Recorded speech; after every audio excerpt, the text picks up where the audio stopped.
Okay, here's a great video everyone should watch in light of the recent events.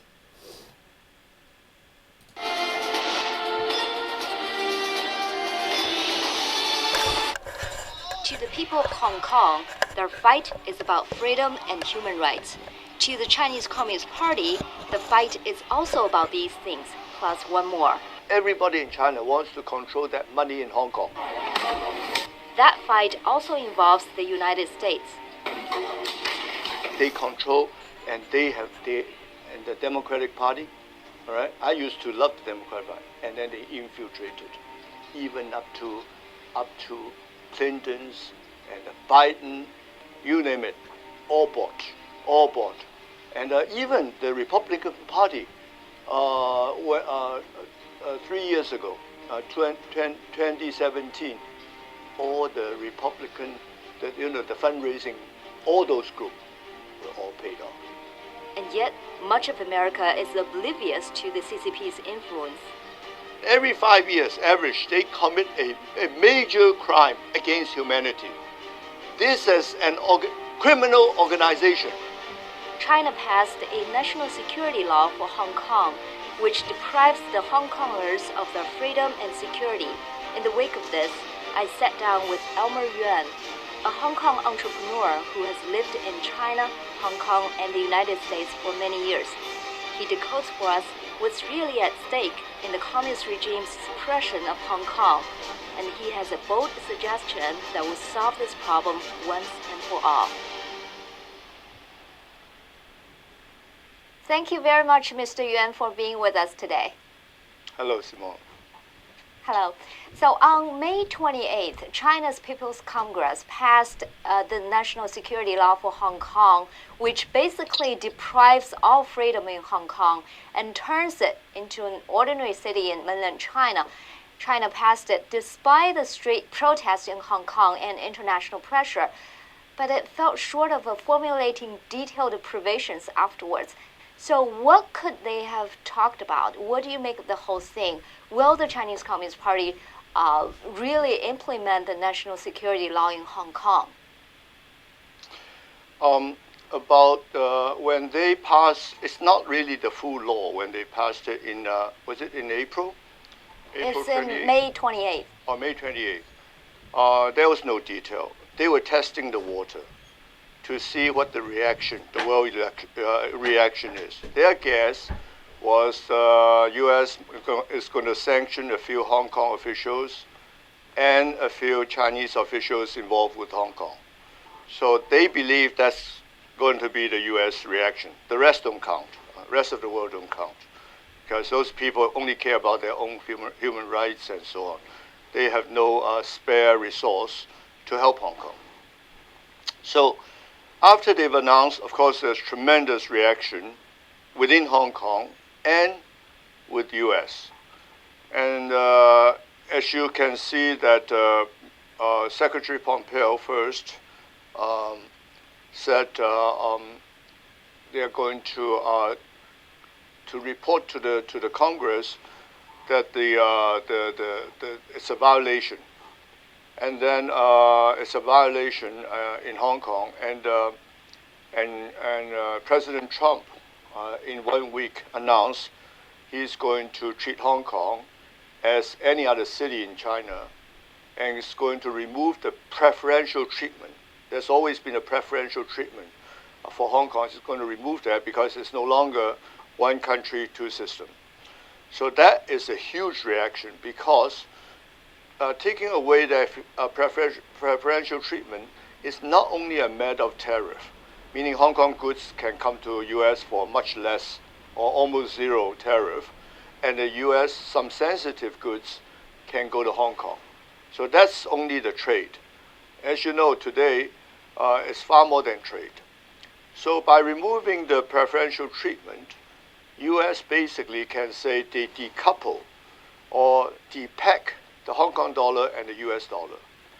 What does that mean? That means the Federal Reserve was actually can help Hong Kong dollars in case there's a bank run. So, but once you decouple, then your Federal Reserve is no longer responsible to back up the Hong Kong dollars in case there's any crisis. So that is a tremendous blow to Hong Kong, because Hong Kong is a financial center. We have a huge reserve, let's say 0.4 trillion US dollars. We have that kind of foreign reserve. But then, of course, it would be much better to have the Federal Reserve as a supporter or as a backup. So right now, of course, Secretary Pompeo is waiting for Chinese to give the details for that national security law. Once they disclose the detail, then, of course, Secretary Pompeo is going to hit them with our details, with the U.S. details. So it's going to be very, very drastic. And last week, I think last Friday, even Secretary of Finance, Mr. Mnuchin, has basically threatened the Chinese that he has the right to stop U.S. dollar going in and coming out of Hong Kong. So that's very serious. If he only has to announce that he's going to do it in a future date, the minute he announces it, 24 hours later, Hong Kong is no longer a financial center. Even individuals or company who want to wire their U.S. dollar in and out of Hong Kong will not be possible. So that is a very drastic, almost like a nuclear grade, atomic grade threat. So I believe, and together last week there was this Republican Party threat or suggestion of sanctions against two Politburo standing committee members, and also a bunch of the other people responsible for the Hong Kong, this national security law. So that is also a threat, because they will be sanctioned. Those individuals were sanctioned. I think that's why Yang Jie's request a meeting with Secretary Pompeo. And for them to come all the way to Hawaii, Hawaii, of course, is U.S. territory, means they have something that they want to something they want to ask U.S. for. What could they have asked the U.S. for? I mean, would they say, just don't do this law, we'll do whatever you want us to do?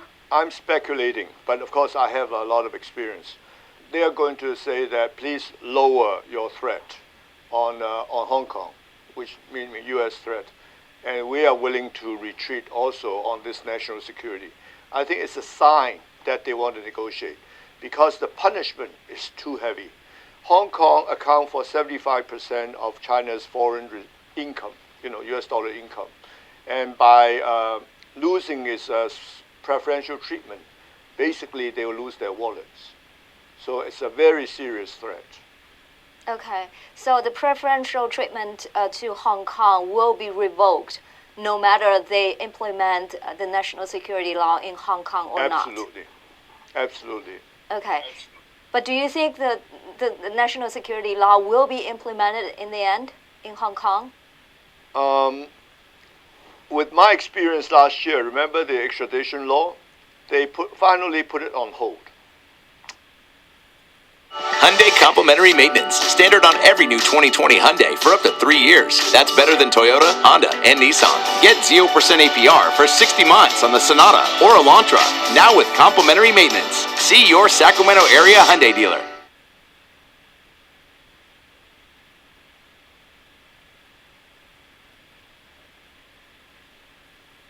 Hey, I just read an unbelievable article in the Epoch Times. Take a look.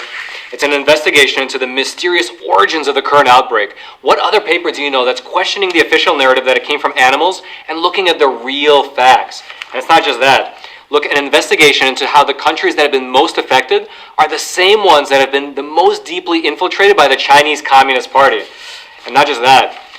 Look at this report about how China now has 21 million fewer cell phone users, which calls into question the whole narrative and all of the numbers being released by the communist government. This is some of the deep reporting that you can only find in the Epoch Times.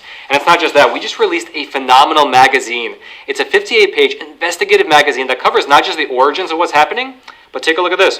A timeline of how the Chinese Communist government covered up what was happening in China for 6 weeks until they couldn't cover it up anymore, and the problem spread throughout the world. This is a phenomenal piece of reference material that you can get for free when you click that button below and try the Epoch Times yourself. Just try the paper for a full month for a single $1, and we'll send you this magazine as a free gift. And it's not just about this topic. Over the last 20 years, we've been covering some of the most important topics in this entire nation, such as following John Durham's investigation into the spying against Trump's campaign in 2016, the humanitarian crisis at our southern border, how socialism and communism have been infiltrating America's schools, our businesses, our media, and our churches over the last 20 years, as well as an opinion section that does not censor American public discourse. But it's not just all about the hard news. We also have a food section that has delicious recipes that don't just look good on camera, but taste delicious in your kitchen. We have a holistic mind and body section that'll keep you fit and keep your immune system strong, particularly in this trying time. We have 2 full pages of puzzles in every single paper that'll keep your mind fresh and active. And my favorite, we have an arts and tradition section that explores what it really means to live a virtuous life. So if you're looking for an honest source of news that's based in traditional values, check out the Epoch Times newspaper. It's one of the last sources of pure American journalism in the entire country, and now you can get it delivered to your home every single week. Just click that button below and try the paper yourself for a full month for just a single $1. You'll absolutely love it.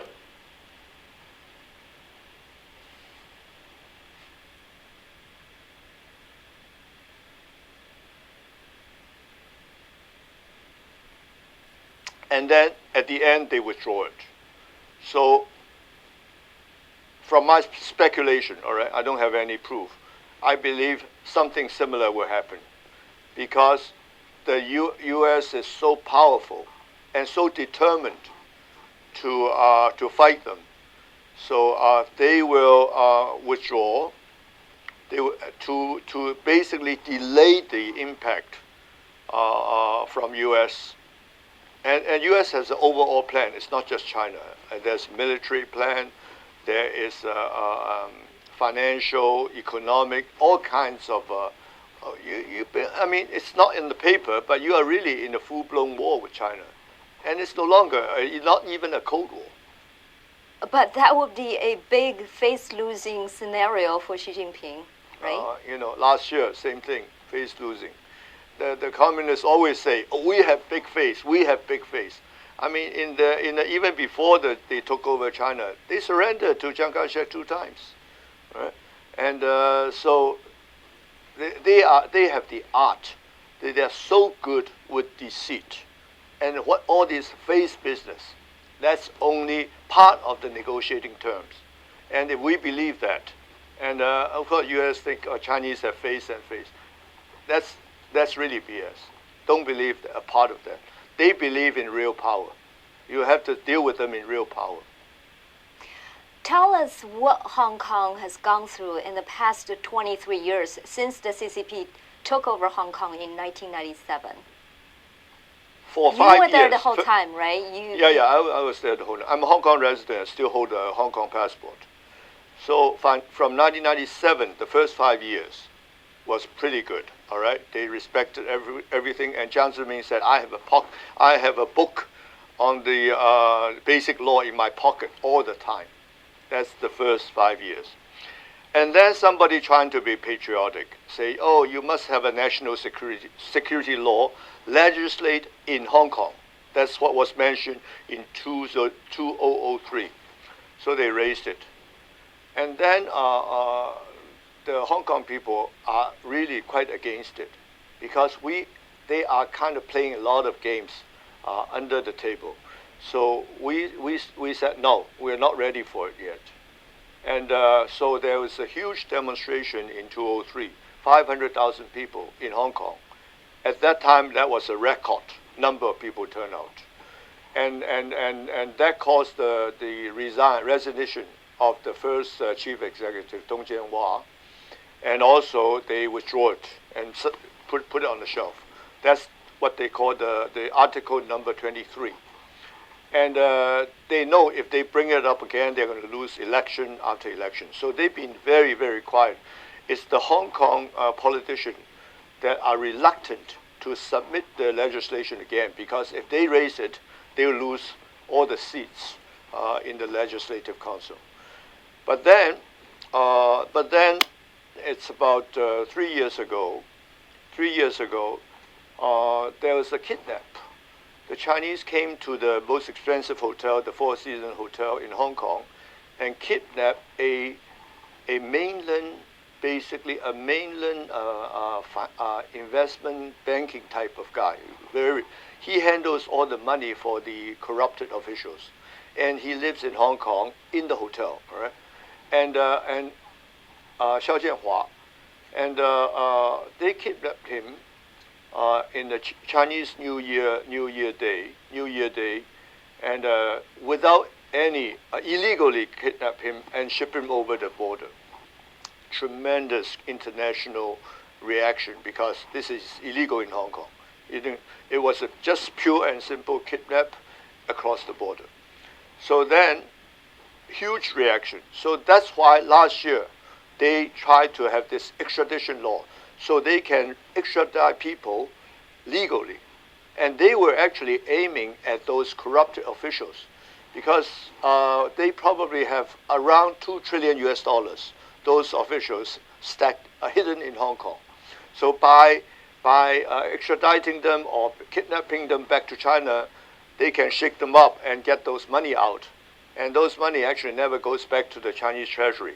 Those families will split them. That's the way it is, all right? So all the money outside China disappears, all the corruption money. So anyway, they tried that law, and the Hong Kong people went on the street. I'm sure you've seen them, all right? Millions, and this is not 500,000, 1 million, and then 2 million people went on the street. You saw them last year. And the kids are very angry. So they were actually having, with umbrella, they have no weapons, were fighting the police. All right? The umbrella movement. Yeah, and these kids were very brave. They kept the movement on for almost a year until the virus came. So last year, again, they failed to pass the extradition law. They want to control, everybody in China wants to control that money in Hong Kong. Hong Kong itself is a financial center, huge amount of money. Money from all over the world. Hong Kong people have their money, and then the corrupted officials, those families have their money. So everybody wants to control Hong Kong. Whoever controls Hong Kong can control that money, all right? So it's their dream. This is why they proposed this national security law. So that they can send in the police, they can even send in their judge, all right? They say for this kind of national security crime, we need our own judge, which means, that's the Hong Kong system out of the door. So they will send in their police, they will send in their prosecutors, they will send in their judge. That's what they want to do. The aim is very simple. It's always the money, all right? Last month, the head of Hong Kong Security, Charles Lee, Hong Kong Stock Exchange, Charles Lee resigned, right? Because they want to control that stock exchange. And why the stock exchange can make so much money? IPOs. The IPO, that committee that examined the IPO, those people make so much money and they have so much power. It's in Shanghai, it's in Shenzhen. Now they want to control the Hong Kong Stock Exchange. And remember last year they're trying to buy the London Stock Exchange. There's huge amount of money involved, huge amount of money. And so basically Xi Jinping didn't have really control over China finance. Right? So he is, by controlling Hong Kong, he captures Hong Kong, and his eventual aim is also Shanghai. Shanghai is the real financial center of China. So this is a game of money, about money. So just how important is Hong Kong to, those high-level officials? They have family businesses in Hong Kong. They have real estate. They have investments in Hong Kong. Just how important is Hong Kong to the Chinese Communist leadership elites? All these public companies in Hong Kong, all right, from China, we call H share. H meaning Chinese stock, but listed in Hong Kong Exchange. The H shares, all those shareholders are mainly the Chinese families, all right? You think Alibaba is owned by Jack Ma? No longer, all right? Finally, time has come. that he has to cough up all those shares to the families who made him. The family allowed him to have this payment, this Taobao payment. Without that payment is very, very powerful. Can you imagine a private company can go into any bank and take out the money to pay the merchant? You know how powerful that is? They can reach into any bank, middle of the night, and if you want to do your shopping in Alibaba, right, in Taobao, they have to pay the merchants. So they have the right to reach into your account in any bank in China and pay that money, to transfer that money to the merchant, right, who's going to ship the merchandise. You know how powerful that is without the family? This is the more powerful than even Xi Jinping or Li Keqiang put together to allow that kind of thing to happen. Same thing as WeChat. In China they use WeChat to pay people. Again, same thing. WeChat, we call them Tanxing, right? Tanxing. They have the right to go to every bank into your bank account, get the money out and pay a taxi driver. That's how powerful it is. So that right can only be given by that's more powerful than the government or the party. And that's why after they go public, a while, those guys want to call in their favors. And they are the real shareholder of these huge companies that U.S. investor pays billions of dollars in their IPOs. If the communist elites have such a huge interest, financial interest in Hong Kong, I imagine they will want to protect Hong Kong, right? They will want to protect their own interests. So what's the split within the Chinese Communist Party, their stance towards Hong Kong? What's their fight like? Simon, you are generalizing, all right? You are taking them as a collective. It's not a collection. Every family is fighting against each family for more money or power, all right? So if Xi Jinping controls the Hong Kong Stock Exchange, the Hong Kong police, the Hong Kong banks, so on, basically he can control all the families individually, not as a collective, all right? And then I'm not saying he's not that corrupted compared to many, many families. His family is not that corrupted. Let's be clear, all right? But he is for power. This man is the most powerful man in the world for life.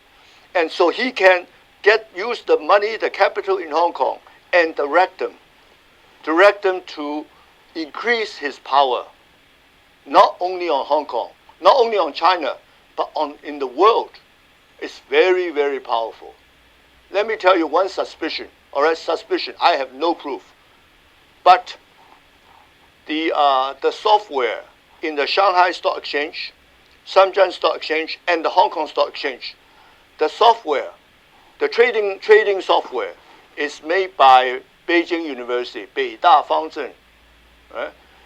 And let me tell you, this has been suspected. There's no proof, all right? But I want to tell everybody. I don't mind you guys go. They can't come after me.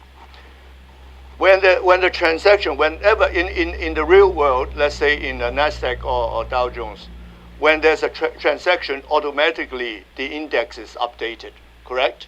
When there's a change of price. But if you can control that software, you can make it happen, let's say a few seconds later. At the end of the day, everything is real. But the change of the index, if you can delay that for even 1 second, do you know how much money they can make on program trading? How much? This is what, oh my God. Much, much more than stock exchange, stock trading stock. Index is where the real money is. I would say that few 100 billion a month. There's a whole gang of such people. They don't care. They make so much money every day. They are playing with this. And remember, during the negotiation trade negotiation between U.S. and China, these guys are getting first-hand information right after each talk. All right, somebody some Chinese in that trade talk will send them a message. I don't know how they got the message, and they make so much money because they are few seconds ahead of everybody. And in index or that kind of program trading, that makes a huge difference. Okay, but doesn't, I mean, destroy Hong Kong, destroy his prospect of controlling all these families and destroy his prospect of staying in power for Xi Jinping? They didn't think Secretary Pompeo and President Trump is going to stand up. There's tremendous pressure from Wall Street, all right, not to remove the Hong Kong special status and not to break up the pact, because the Wall Street is in cahoots with the CCP, all right? So they believe that the Wall Street can influence President Trump not to take any drastic measure. They make the Wall Street, on the surface, make about $300 billion a year from Hong Kong, all right, by IPO and doing this kind of financial trading, bonds and everything. But these investment bankers privately, but no, this IPO, they split the IPO shares and so on. You know, you guys know, they make so much money personally, all right? So they are very close to CCP. So CCP said, oh, I don't think Trump will do anything drastic. They would just punish a few Hong Kong officials for passing that law. But somehow, I think Trump is very, very angry because of the pandemics, the kind of life loss, unemployment, and money loss. So he decided to go all the way, gave them really the hard one, which is removing Hong Kong status, and meaning that remove China's wallet for US dollars. So you're basically saying Xi Jinping made a miscalculation on Hong Kong. He thought Wall Street would be so powerful to influence President Trump and not make a move on Hong Kong. Is that right? Yeah, that misjudgment, let me tell you, that misjudgment has been happening in the last 2 years, from the beginning of the trade negotiation. Let me tell you about the CCP, all right? In China, in the communist China, people don't count. You see all these TV series, you never see the people, all right? It's always the emperor, the empress, government officials, all right? Or maybe occasionally you see a merchant. People don't count. People have no power. There is no vote. So when they consider things, they say, I come to deal with the Wall Street, the elite in US. Who are the elite? The Wall Street, the corporate CEO, the fund managers, what they call, and a few politicians, all right? That like Bill Clinton and so on, Biden and so on. So the Chinese thought they have these people locked up, would do anything for China. So they get their information from these people, not from the people, really the grassroots of US. So they thought US is run by the elite, all right, and the globalists like Henry Kissinger and all these people, all right, they get their opinion. So they don't trust the information from people. They never even have any contact with the real people in the States. So their judgment is based on the information by these elites. And these elites are all paid. Consultant fee, business fees, this fee, that fee. These people are rich, even including all these lots of professors in the Ivy Leagues, all right? And the major media, all right? All in the major media, they've all been paid. Right? And so the information they get from the information the Chinese get, all right, are basically from these people who like to speak well of what they can do to help China so they can be paid more. You understand? So they keep on saying, no problem, this will happen, that will happen, we'll help you as long as you pay me more. That is the key. So what happened, the Chinese said, oh, very good, we have US under control, all right? They on the trade negotiation, repeatedly they misjudged because of wrong information. So they were testing the Chinese. No, they were testing the American during the negotiation. But Trump got really pissed. Remember, middle of last year, he increased the tariff. He said, "I'm tired of it." He just jumped up, and again, they were surprised. Same thing here. Same thing here. The Chinese thought U.S. is only going to react very mildly after they put through the national security law. Their thinking is this: oh, I'm helping the American. I'm helping them so Hong Kong street will be peaceful, and the American businessmen, namely those investment bankers, all right, they can have peace making more money. This is their mentality, all right? They want to help their partner to make more money. At the same time, they have control of Hong Kong. This is their mentality. They don't think about people of Hong Kong. They do not think about people of U.S. In their mind, people don't exist. Even though they call themselves the People's Republic of China, that people is fake. Remember that. There is no people in China. So people are a slave and people are a number. That's all. So they misjudge because they only trust the elite. And US and Hong Kong, fortunately, people have some rights. Hong Kong, these young kids don't understand what are their rights. So they keep on fighting. US, of course, all the people knows their rights, and they're very angry at China. So they want Trump to do something drastic, right? And right away. So this national security law came in, so gave US a chance to really hit them hard.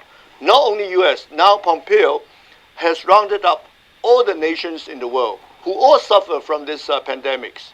So they are all ganged up together. So in a way, I rather they pass the law so that everybody, this time the whole world can hit them back very hard, including Hong Kong. We'll suffer a little bit under this law, right? This is very serious for Hong Kong people. This is not a little bit. Hong Kong is it's not a little bit. It's going to be a Holocaust. It's going to be a Holocaust for the young kids, all right? The elderly, the rich can leave. They have foreign passports, but the kids are going to really suffer. Right. I'm going to ask you that a little bit later, but I just want to comment. I think the Chinese Communist leadership need to get a lesson on popular movement from Mr. Bannon. Don't you agree? Simone, it's way beyond lesson. All right? Don't waste time teaching them a lesson. Don't waste time telling them that they should have a change of leadership, change of politician. It's over. From in the last 71 years, look at their crimes against humanity. I'm making a huge list and a video, all right? This is a country has committed again and again, every 5 years average, they commit a major crime against humanity. This is an criminal organization. It needs to be named in your Congress and in your federal court.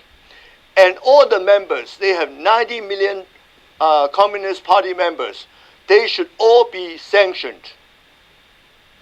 We need to get rid of this CCP once and for all. Okay.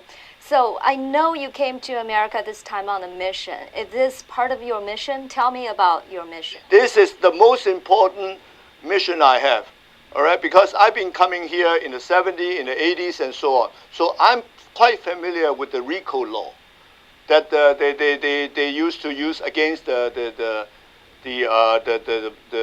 crime families in New York, and who you don't have to prove any crime as long as you're part of that organization or gangster, you automatically are guilty. So the same with the CCP. The 90 million members are part of the crime family, and there is no country in China. Look at this, all right? What is China? They claim one country and then one nation and one country, two systems. They keep on using the word one country. Show me a constitution they really adhere to, all right? The prime minister is not in power. All the government ministers are not in power. Everyone, they are just puppet. Behind the strings are the party secretaries. In every organization, even a little restaurant, you have a manager. Behind the manager, there is the party secretary. So this land, all right, we call China, is run by this CCP a huge, the biggest gangster group in the world. And below them, they have 90 million members. And below the members are the 1.4 billion people. Who are they? Slaves. That's all they are. Slaves. They have no freedom. And you think they have money? They have this funny money called RMB. Nobody accepted outside China.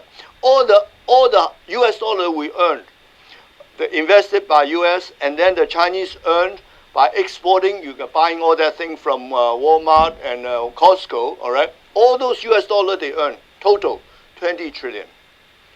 10 trillion went into paying for more goods or raw material to come in. The other 10 trillion US dollars, I'm talking about real money, not the funny money. Those families split, right? And that's why you go to every major city. The other 10 trillion, the families split. So they have investment in all these global funds. They are the real investors. They use companies to hold their shares. And what you can see are all the most expensive real estate property are all owned by these families. You can see them in the evening, expensive apartment with no lights, right? They just keep them. They have so much money. That's why they can buy anything or buy anybody. It's really, really serious. And one of the family was exposed by Mao's school is the it's called the Hainan Hainan group, and they were controlling, all right, including they also borrow money, so they were controlling over $20 trillion worth of assets. That's how bad it is.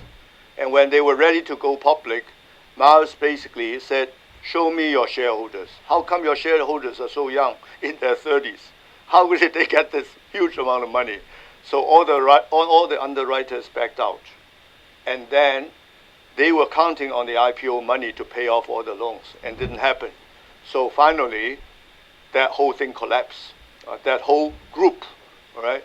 It would have been the biggest investment banker, let's put it that way, in the world. They own 10% of Deutsche Bank. Then you know, they own Hilton and all that stuff, all right? Everything.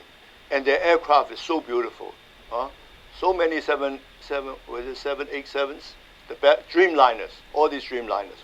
But anyway, I don't want to go into so many details, but finally their chairman died, all right? And then the company, of course, lost huge money because they couldn't pay their debt. And then they put the company to Hainan Island, which is a province in China, and let the government pay for all the loss and bear for all the bad debts. So they are draining. They are sucking blood from the Chinese people, right? Okay. So just how big of an influence does the Chinese Communist Party have on the American society? You talked about, Wall Street being bought by the Chinese Communist Party, but is that just one area, one aspect of the American society, or there are many other, different levels of American government, other organizations are also bought by the Chinese Communist Party? Wall Street, all right, Wall Street, and the Ivy League schools. Look at what Harvard did. Harvard is basically their private school. They can send all their kids to Harvard. Xi Jinping's daughter goes to Harvard, right? You think she's qualified? Unbelievable. That family is not good for studying. They're no good. We know, Anyway, all the Ivy League school, Hollywood, right? And all the major league, NBA, the basketball, they own them.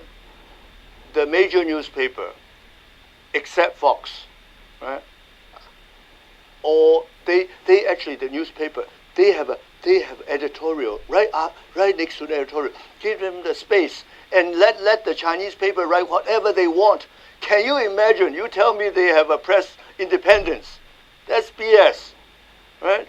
They control, and and the Democratic Party, all right? I used to love the Democratic Party, and then they infiltrated, even up to Clintons and the Biden, you name it, all bought. And even the Republican Party, 3 years ago, 2017, all the Republican, the fundraising, all those groups were all paid off. Right? That's why you remember Steve Wynn, all paid for. Roger Stone, and then the guy who raised all the money for the Republicans. So anyway, this group is gone now, and there are still quite a few of them left in the different government departments. It's really serious. It's really serious. We are being censored. America's news outlets no longer provide the truth. I'm Joshua Phillip, senior investigative reporter. Yeah, so now with the rise of the hawks and super hawks in America, there finally is this battle between the Chinese Communist Party and the Western world. And so in this battle, I mean, they engaged in a battle economically, politically, and ideologically. So tell me the role of Hong Kong and Taiwan in this battle. Hong Kong and Taiwan, we are basically the front line. We're in war. U.S. and China are in war, right? Even though on the paper it looks peaceful. But Hong Kong and Taiwan are not only the territorial front line, but the ideological front line between U.S. and China. And I believe watching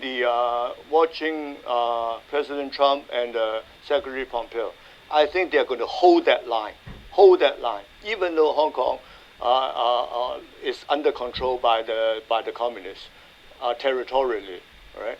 But I think they're going to hold these lines, because if you retreat, then you're going to keep on losing, and then you're going to lose Japan, Korea. They're so good. The communists are so good. They bought off so many people, politicians in Japan and Korea, and before even Taiwan. Only the Taiwanese people saw 2 years ago, last year, what happened to Hong Kong. They decided to elect Tsai Ing-wen. Otherwise, the nationalists, which are backed by the communists, would have won. They were going to win, except that Hong Kong strike last year, the protest last year, really helped Taiwan and woke Taiwan's people up, because Taiwan suddenly see, oh, this is one country, two system. Are you kidding? So they all voted for Tsai Ing-wen. So this is really the front line. We of course are there. We face it every day. We know people in U.S. they are used to living in peacetime. They're not used to live in war condition. But we live in Hong Kong. We are in the front line every day. So it's very serious. It's a clash of two cultures. The tyrannical, totalitarian state and the free state, led by freedom state, led by U.S. So it's a clash. They are worse than the Nazis. Yes, clash of culture and civilizations. So tell me, I mean, what's happening in Hong Kong? Because we're seeing these young people are in the front line. Why are the young people in Hong Kong in the front line of combating the CCP? Let me tell you, people over 40 years old or even 35 years old, they already have their apartment, right? And in Hong Kong, as you know, the apartment is worth a lot of money. Hong Kong is the most expensive real estate in the world. So basically, everybody who has an apartment is a millionaire, right? So if worse to the worst, they can always migrate. With money, you can always get passport and green cards. But then people under 30, or even the students, they have no asset. They have no apartment. And their future is in doubt, and they have to face the communists once they take over Hong Kong. So those people are fighting. They know this is their future. They are fighting for their future. That's what's happening. It's always, if you watch the Darkest Hours, the one about Churchill and England, it's the grassroots who would never surrender. The wealthy, the elite, they are so scared they want to settle with Hitler. Hong Kong is right now very, very similar to UK, England, before the attack of Nazi Germany, right? And US is not willing to help until the Hong Kong people or the UK people really committed to protect themselves. Watch that history. We are not yet in Berlin yet. Hong Kong is not. People sometimes describe it as Crimea, sometimes describe it as West Berlin. No. Hong Kong is like England before the Nazi attack. We are like almost like the Dunkirk retreat, the darkest hour. And it's the people who are fighting because they cannot leave. Right. It's the people. The Dunkirk is the people who reversed the who history. stood up. And then finally, U.S. of course came in and helped the situation, and finally conquered Germany. And this is what's happening in Hong Kong. We are fighting, and we believe, sorry, we believe the U.S. will finally come and to our aid if we stay firm.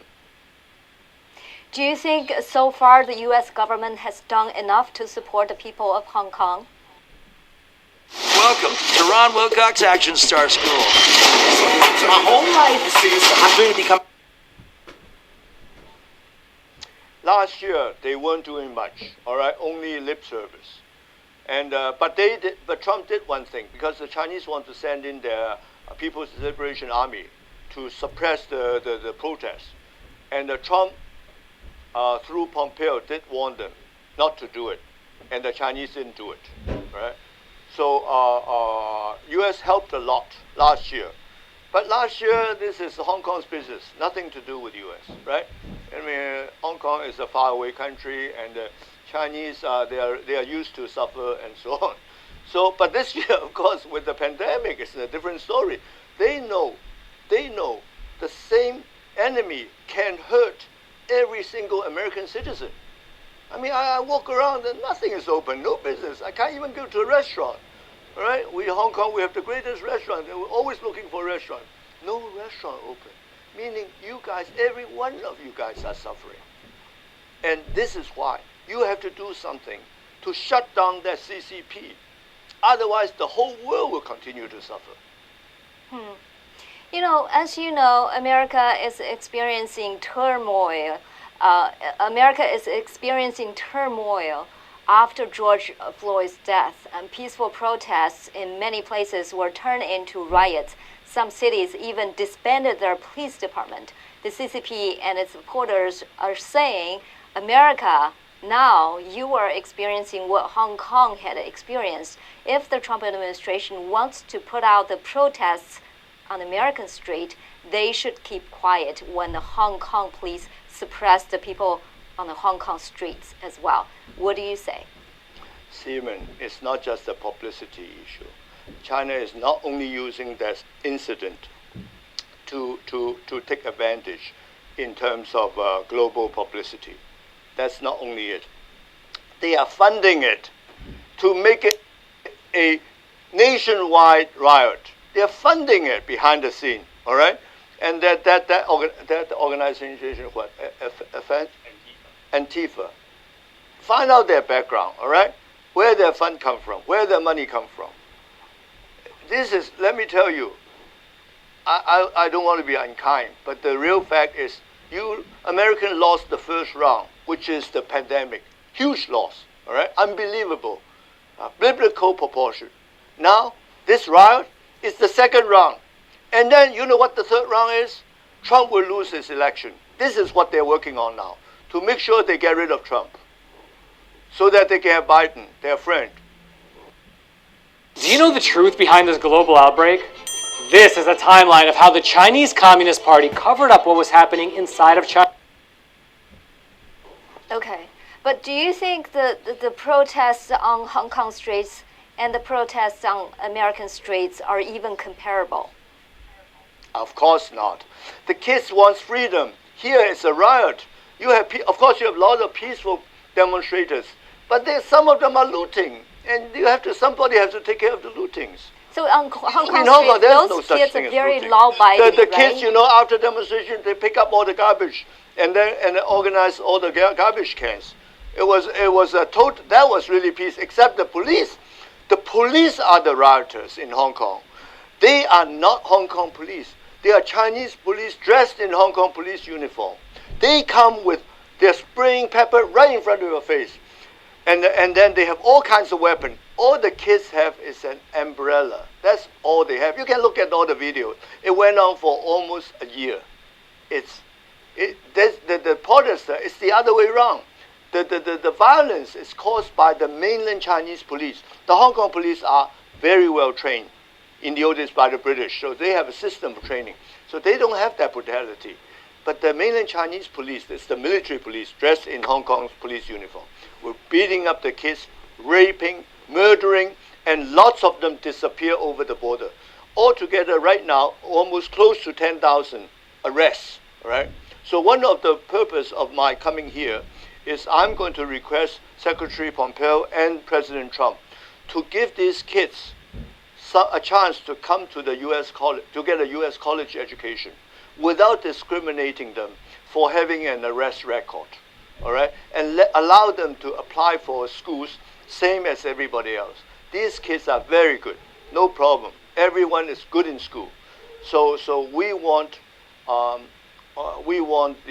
Trump administration to recommend to the schools, not those Ivy Leagues, all right? Not those. We hope to some conservative religious schools, and who will admit these kids and make them the future leader of China. Wonderful. These are all my questions. Do you have anything else to add? Sorry, I haven't thought about. But you know, you can ask me whatever. It's okay. But you know, it's a war. It's a war between two ideologies, and I'm sure we'll win. They'll lose. Okay. We win, they lose, just like President Reagan said. Exactly. He's my model. All right. Thank you very much, Mr. Yuan, for being with us today. Really appreciate it. Thank you. Hey, so this is a super easy way to cool down any room in your home